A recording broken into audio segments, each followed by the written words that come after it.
Hola amigos, bienvenidos a un nuevo programa de Escena del Crimen, un programa creado con mi amigo Ricardo Nievas, con la idea de transmitir, comunicar los conocimientos de la criminalística. Bueno, queríamos retomar un poco del programa anterior, que estábamos hablando de la criminalística en épocas de pandemia. Más precisamente, bueno, en estas épocas que se habla tanto del COVID-19 y que de esta manera nos hizo cambiar hábitos y modalidades. Bueno, esta es una, el programa siempre se realizó en el canal y con un gran esfuerzo de Canal 22, con una ayuda enorme de Santiago y su equipo, podemos seguir transmitiendo, tener continuidad de este programa que, bueno, semana a semana va creciendo mucho. Bueno, un poco las personas que nos siguen nos vienen demostrando con comentarios, sugerencias. Y bueno, esa es la idea, dado que nuestro público es novel, también la información nuestra es básica, en algunos casos la información pasa a ser intermedia y en muchos casos se pone avanzada. Entonces, en todo este abanico de información que programa a programa vamos realizando, bueno, la idea es convocar profesionales y en este caso los profesionales que seleccionamos con mucho cuidado con Ricardo, que puedan venir a transmitir estos conocimientos. Y en este caso, bueno, vamos a hablar un poquito de la pericia informática forense. Van a surgir un montón de preguntas que tenemos para hacer, dado que, bueno, en este caso en particular va a ser muy importante porque va a terminar esta conversación a modo de servicio. Para llevar adelante esta entrevista trajimos al licenciado Marcelo Toroc, que en este momento le estoy dando la bienvenida. Marcelo, muchísimas gracias por comunicarte con nosotros. ¿Cómo estás?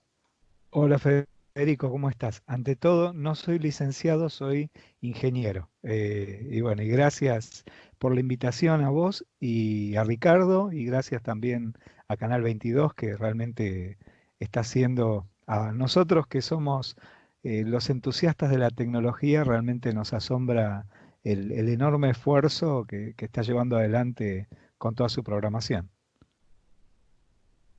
Bueno, Marcelo, bueno, justamente entramos en estas dos etapas iniciales de la entrevista, que una tiene que ver justamente con nuestros auspiciantes, nuestro estudio jurídico que auspicia este programa, que es Lex Artis.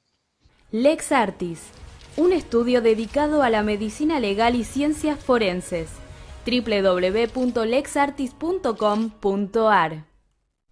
Para seguir con el programa y la segunda etapa, justamente para que no haya este tipo de confusión, claramente ahora estamos recordando tu título principal de ingeniero en informática. También estuve leyendo tu currículum, como siempre hablamos, hoy uno tiene acceso a saber mucho sobre el otro, hasta en casos de no conocerse. Ajá. Y en el currículum leí tu título de ingeniero, como así también leí que sos magíster, que tenés una maestría y otros títulos más que preferiría que vos en este momento me los cuentes. ¿Por cuántos estudios pasaste? ¿Cuántos títulos tenés hoy?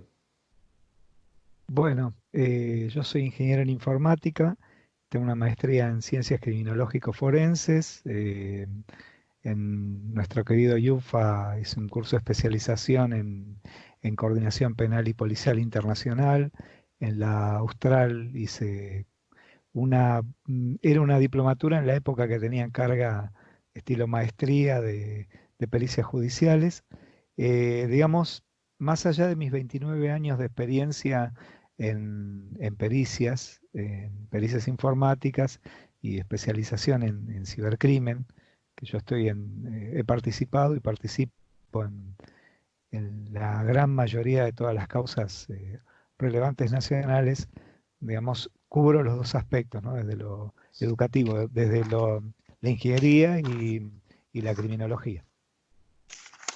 Bueno, sin duda estás muy acreditado para hablar de todos estos temas y queríamos empezar por temas elementales. Como te decía hoy, fuera de cámara, nuestro público es mucho público aficionado, que hoy por hoy disfrutan de estas series de CSI y algunas similares, y empiezan a aprender a partir de nuestros programas, bueno, qué hay de cierto, qué hay de fantasía y qué hay de realidad en estos programas.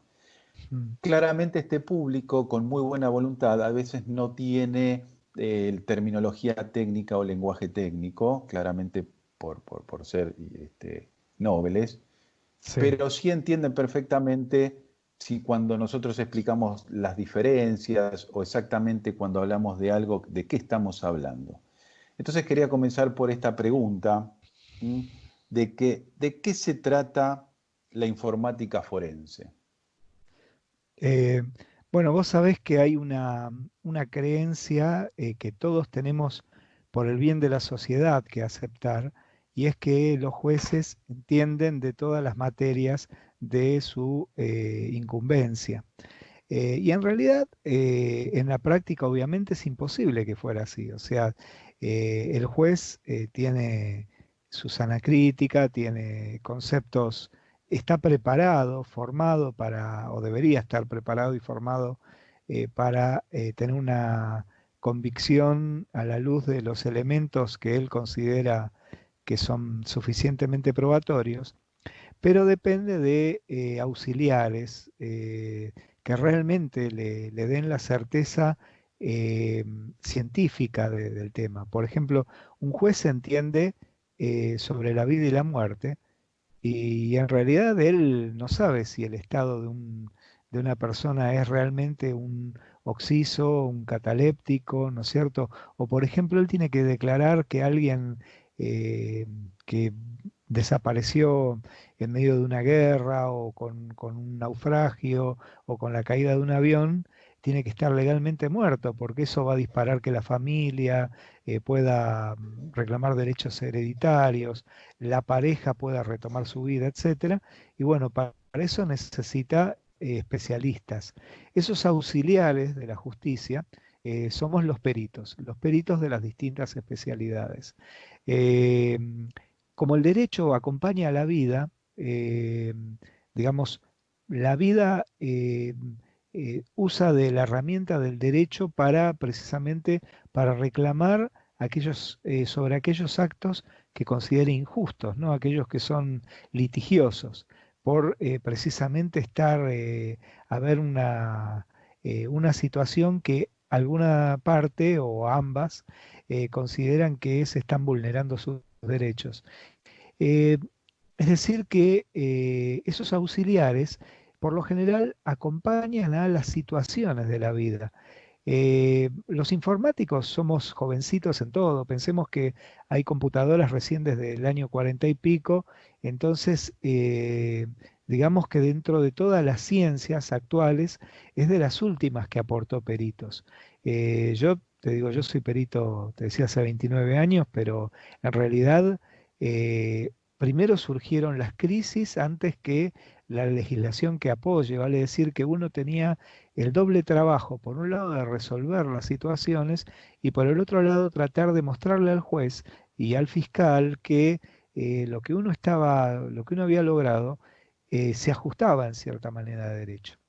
Es por eso que los peritos informáticos, nosotros, eh, si bien la ley de delito informático es del año 2008, la 26388, y la primera ley que tuvo algo que ver con nosotros, que fue la de firma digital, la 25506 de 2001, pero digamos, ya veníamos desde antes, poquitos éramos, y aún todavía no somos demasiados, ¿no? Tratando de ir llevando este tema. ¿Qué quiere decir que uno es perito informático? Quiere decir que al juez lo trata de orientar en todos estos conflictos que hoy en día tienen mucho que ver con las cosas que la gente usa todos los días, desde un WhatsApp, un correo electrónico, un contrato con firma digital, un acoso sexual digital, etcétera, etcétera, ¿no? Las distintas cosas que vamos a ir pudiendo ver a lo largo del reportaje. Bueno, hay una pregunta para darle continuidad a esto que comentaste, que nosotros los profesionales de alguna manera siempre queremos ser correctamente llamados, bien llamados. Entonces, por Sí, ejemplo, a veces nos llaman y dicen, sí, sí, vos, perito criminólogo, ¿por qué no venís? Porque necesitamos de tu especialidad. No, perito en criminalística dirás. Bueno, pero es lo mismo. No, no, no es lo mismo. Entonces, queríamos poner un poco de blanco sobre negro para preguntarte si está bien dicho perito informático forense. ¿Está bien sí, llamado? sí, exactamente. Es perito informático forense porque vos sabés que la raíz del derecho romano es el foro romano, ¿no? Es el lugar desde donde se impartía justicia. Entonces es bien válido y fíjate que todas las especialidades somos peritos forenses. Por más que a alguno se le arrogue el nombre por definición, como es al médico forense, pero en realidad somos todos, es verdad lo que decís, incluso ese detalle que vos decías, la confusión entre criminólogo y criminalista, también a veces pasa en lo nuestro con el tema de la ciberseguridad y la informática forense. No es lo mismo, o sea, Bueno, si yo soy experto en ese tema, no es precisamente, digamos, por más que uno pueda entender de seguridad, la informática forense tiene que ver sobre el derecho y la informática. perfecto. Entonces, me diste pie para ver si acá sí podemos hacer esta gran diferencia. ¿Qué cosas tienen en común y en qué se diferencia? Cuando uno lee, dice, bueno, estamos hablando de ciberdelito, pero ahora estamos hablando de cibercrimen. ¿Es lo mismo? ¿Hay diferencias? ¿Son parecidas pero diferentes? Eso sería interesante explicarle al público. Claro, Ciberdelito bueno, está, versus sí, cibercrimen. es totalmente de acuerdo, excelente. Vos sabés que la gente incluso toma de estas series que vos antes nombrabas, de CSI y eso, e incluso te vienen y te dicen por el cybercrime, te dicen. Bueno, sí, eso en inglés, pero además es incompleto, porque en realidad ciberdelito y cibercrimen abarca la magnitud de la situación que uno está analizando. Es lo mismo que delito y crimen, o sea, un delito es, digamos, un acto precisamente de una determinada magnitud, por ejemplo, no sé, una estafa, entraron en una cuenta y robaron algo. En el caso este, en el caso ciberdelito, es precisamente abarca esas situaciones, ¿no? El famoso phishing, que es ese que te hacen el cuento del tío para robarte algo de una cuenta o determinada estafa, porque hay que ver que el delito, digamos, y la tecnología abarca distintas cosas, ¿no? O sea, abarca, por ejemplo, nosotros tenemos que ver la tecnología como objeto del delito, o sea, vale decir, por ejemplo, el robo de una computadora o el robo de un celular, que ahí sería precisamente un ciberdelito, la tecnología como un instrumento del delito, por ejemplo, cuando se hackea algo o cuando se intenta hacer grooming, que es el acoso sexual de un menor por parte de un adulto empleando las redes sociales e internet, eh, y la tecnología como espacio del delito, vale decir, el famoso ciberespacio, que es una cosa que es real desde los orígenes de la humanidad, desde cuando Caín mata a Abel, que figura ahí en la Biblia, ¿no? Y que dice, y la tierra clamó por venganza, hasta el último crimen que ocurrió en la calle, todos ocurrieron en el mismo lugar, ocurrieron en el espacio físico. Fíjate que yo ya cambié la palabra y hablé de crimen. ¿Por qué? Porque crimen es precisamente cuando esa acción es de mayor magnitud, cuando, por ejemplo, es o de una magnitud superior o es contra las personas. Ahora, yo te decía que había un ciberespacio. ese ciberespacio suceden cosas, hay amenazas, hay inducción a la muerte, hay, por ejemplo, lamentablemente el ciberbullying con el cual atacan a alguien y muchas veces lo llevan al suicidio, al igual que en algunas barbaridades que la llaman, por ejemplo, desafíos, el famoso desafío de la ballena azul, que lleva a los pibes a terminar suicidándose, o el famoso, entre comillas, juego del momo, que también hace que un chico chiquito cometa situaciones. Bueno, en ese caso, por la magnitud, es cibercrimen. En cambio, cuando es simplemente que, no sé, le vaciaron una cuenta, es ciberdelito. Clarísimo, y la verdad que los ejemplos son muy gráficos y fáciles de entender. Eh, Volviendo un poco, yo retomo un poco lo que escucho, que me parece muy interesante, y quería ver si lo podíamos ordenar un poco. ¿Cuántas formas de delitos tecnológicos hay o se pueden contemplar, digamos, dentro de los que nombraste vos? Nombraste phishing, nombraste grooming, y si Claro. podemos hablar brevemente de cada uno de ellos. Bueno, yo te decía que primero tenemos tres modalidades, ¿no? O sea, la tecnología como objeto del delito, que es al igual que la apropiación de cualquier otro elemento, en ese caso es el robo de tecnología. Alguien que, no sé, va a un canal de televisión y le roba equipamiento, eso es tecnología como objeto del delito. O alguien que pasa la carrera y roba un celular. Ojo, a veces deriva en cosas terribles. Por ejemplo, hay un par de casos famosos aquí de robos de celulares. Uno, el delincuente roba el celular y se encuentra que era un luchador el que se encontró enfrente y le dio una paliza terrible. Y ahí, digamos, cambia un poco la figura delictiva cuando hay el exceso en la defensa, y hay uno mucho más grave, muy conocido, que un delincuente le sustrae el celular a la acompañante de un vehículo y la chica que manejaba le pasa por encima, literalmente lo asesina con la camioneta, ¿no es cierto? Entonces, digamos, Claro. en ese caso, pero bueno, eso es objeto digamos que partió de la tecnología como objeto del delito.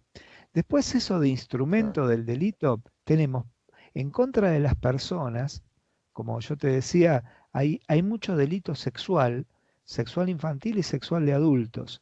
Y ojo que los acosos no son solamente en contra de las mujeres. También los hombres son acosados, a veces digamos, el delito tecnológico, con la tecnología como instrumento, tiene la particularidad que el agresor se cree que está protegido por estar escondido, digamos, de el anonimato, ¿no es cierto? Un anonimato que en realidad ese anonimato es sumamente relativo e incluso cuando nosotros nos ponemos a investigar, eh, digamos, que se bajan ciertas barreras de inhibición de referencias de orígenes, de direcciones IP y distintos elementos, se le Claro. complica más al agresor. Pero lamentablemente vemos que hay mucho, por ejemplo, acoso sexual, bueno, el acoso sexual infantil que decía que es el grooming, pero también para adultos. Hay el sexting, algunos lo toman como una práctica que sería algo libre entre adultos, ¿no? La exhibición entre dos adultos, pero hay que ver que puede pasar dos cosas. Una, cuando indujeron un menor, ahí hay un delito, claramente, y la otra situación es que hoy en día, lamentablemente, las imágenes, uno piensa que simplemente está exhibiendo y en realidad le está dando la llave de propiedad de intimidad de uno a una persona que tiene enfrente. Entonces después vienen otras cosas como la extorsión, como la amenaza, y muchas de ellas, o la mayoría de ellas, suceden por Internet. Otra cosa que está pasando tremenda con la tecnología como instrumento y que tiene que ver mucho con toda esta porquería, y perdón que me exprese así, pero es real, de las famosas fake news, las noticias falsas, la posverdad, o sea, el tratar de usar la emoción, preferir, digamos, transmitir una emoción, una noticia real, que eso lamentablemente pasa en muchos medios de difusión. Lamentablemente, así como digamos, como un desencadenante por la conexión que tiene todo esto con las redes sociales, que son los trolls. Vale decir, hay gente que se especializa en generar cadenas que ellos mismos se realimentan, capaz tienen 1000, 2000 cuentas, se interactúan con otro que maneja otro tanto, entonces ponen al tope una noticia que es falsa, a veces con un objetivo político, como lo hemos vivido mucho en los últimos años en Argentina, pero a veces Sin duda. lo hacen con un ánimo que no termina de ser terrorismo, ¿no? Caso, por ejemplo, lo que estuvo pasando la semana pasada en Irán. Sabemos que en Irán está prohibido el consumo de alcohol por una cuestión religiosa y bueno, le hicieron creer a cierto sector de la población conectado por redes e internet que tomar alcohol particularmente era un metanol, ¿no? Pero digamos que era una combinación de alcohol con miel que los iba a prevenir. Ahora, ¿qué pasa? Estábamos hablando de un alcohol altamente tóxico eh, y en realidad mató cientos de personas, entre ellos niños. Había un caso, por ejemplo, decían las noticias de un chiquito que había quedado ciego, etcétera. Pero fueron cientos de personas por una Claro. noticia falsa, ¿no es cierto? Y el otra, decía Sin la duda. tercera opción, era el ciberespacio. Y eso tiene mucho que ver también con los gobiernos. Vos sabés que hoy en día trabajamos mucho con sistemas interconectados. Eh, todo lo que es, por ejemplo, la vigilancia aérea, vos tenés interconectado todo el país. Y bienvenido que así sea, porque en otros tiempos, imagínate a la velocidad de un avión caza que anda a una velocidad muy superior a la velocidad del sonido, determinados ataques, si vos no tenías la posibilidad de ponerte en defensa en forma automática, resulta que estábamos eh, acá tenía la alerta, estábamos con una situación precisamente de alto riesgo. Pero eso también genera esa interconexión, que a veces puedan pasar barbaridades, como pasó el Día del Padre el año pasado, te acordarás cuando quedó todo el país a oscuras, ¿no? Que algunos dicen que fue un error y otros dicen que no, que fue algo, un ataque. Bueno, Marcelo, viste que este programa va y nos entusiasmamos y el tiempo, bueno, Sí, ya estamos. ahí me sonó la No alarma. me quería, no quería cerrar el programa sin, bueno, dar este cierre. Sin duda, creo que vos coincidís conmigo, a partir de esta tecnología que creció, la verdad que no podríamos ni medir en la velocidad que creció, donde cambió todo, cambió la manera de investigar, cambió el delito Sí, y cambió la manera de sí, investigarlo. Eso creo que coincidís conmigo. sí, Pero totalmente de bueno, acuerdo. para cerrar, para cerrar, y seguramente va a haber necesidad de convocarte para seguir profundizando. Me quedó pendiente, bueno, Obvio. varios temas.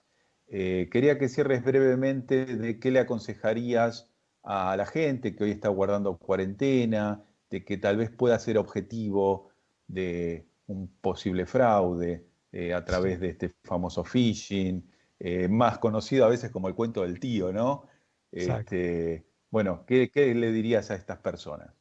Bueno, lo que yo les diría es, por un lado, somos afortunados que en una situación tan desgraciada como la que vivimos a nivel mundial, hoy podemos tener medios como este canal, como estos sistemas de comunicación, que podemos tener cualquiera en nuestra casa sin poner un peso más. Eso ha hecho que, por ejemplo, todos nuestros chicos, nuestros adolescentes, nuestros jóvenes, los estudiantes, pudieran tener aulas virtuales a un costo prácticamente cero y con una velocidad asombrosa. Lo mismo el teletrabajo. Si en realidad el país no está parado, mucho tiene que ver con la facilidad de esta.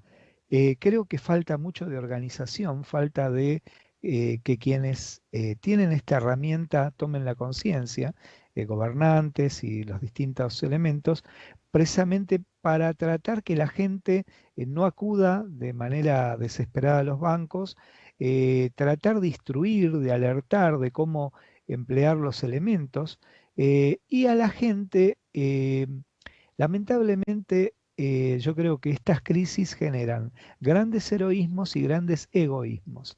Y dentro de los egoísmos nos encontramos desde los que recorren barrios disfrazados como si fueran médicos y asaltan a viejitos, pero también los que te mandan un mensaje simulando ser tu banco, que para poder habilitar en esta cuarentena un uso avanzado, bla, bla, bla, tenés que incorporar tus claves, etcétera. No le crean a nadie. No hagan nada diferente de lo que venían haciendo, desconfiemos totalmente, nunca aportemos nuestras claves, nuestras contraseñas. Lamentablemente es muy fácil vaciar una cuenta bancaria hoy en día. Vale decir que ante una duda, yo diría que consulten con el banco fehacientemente por los medios normales, usen los cajeros y el home banking usémoslo más que nada si ya lo veníamos usando, como un monitor y como una forma de transferir, pero nada nuevo, no innovar en ese sentido, porque el riesgo es muy grande. Y el otro, para concluir, es respecto a las personas. Eh, yo sé que esta situación está trayendo mucha situación de dolor, de miedo, de preocupación, pero ojo que no podés confesarte por las redes porque lo que subiste a las redes quedó. Entonces, es momento de repente sí de buscar el enlace con tus seres queridos, hijos, sobrinos, nietos o amigos, pero tener mucho cuidado porque puede predisponer la situación a que uno diga por las redes cosas o muestre también, ¿no es cierto? Literalmente desnude a través de las redes cosas de las que después se puede arrepentir mucho. Entonces lo que recomiendo es usar las redes primero para distinguir las verdaderas noticias de las falsas. Por ejemplo, un canal así serio, bueno, adherís, escuchás, prestás atención, no seguir consejos que no sabemos, que vienen y te dicen, no, porque John Hopkins, no, pará, esto realmente está verificado.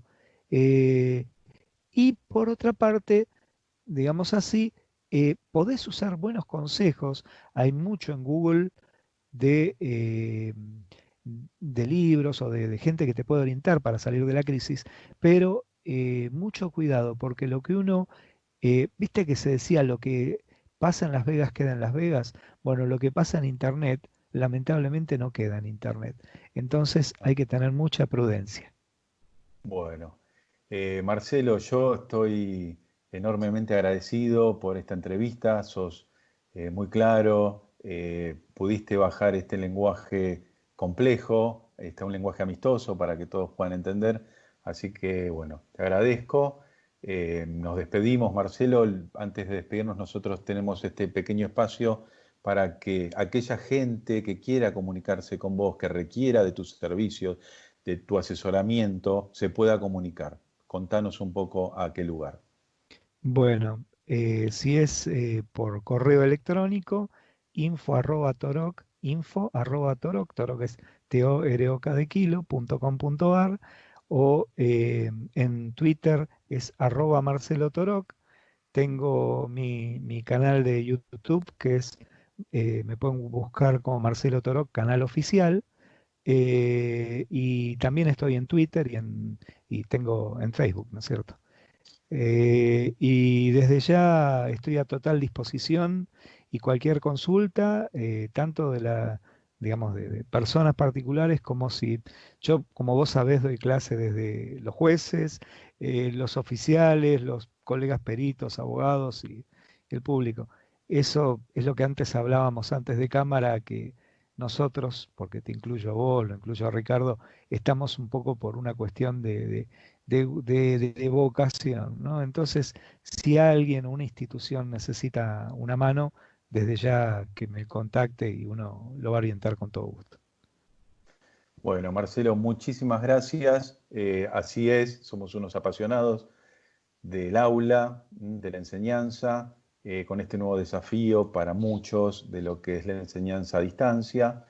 Pero bueno, ahí estamos. Entonces nos despedimos del ingeniero Marcelo Toroc. Muchísimas gracias y nos vemos en otro programa de Escena del Crimen. Gracias.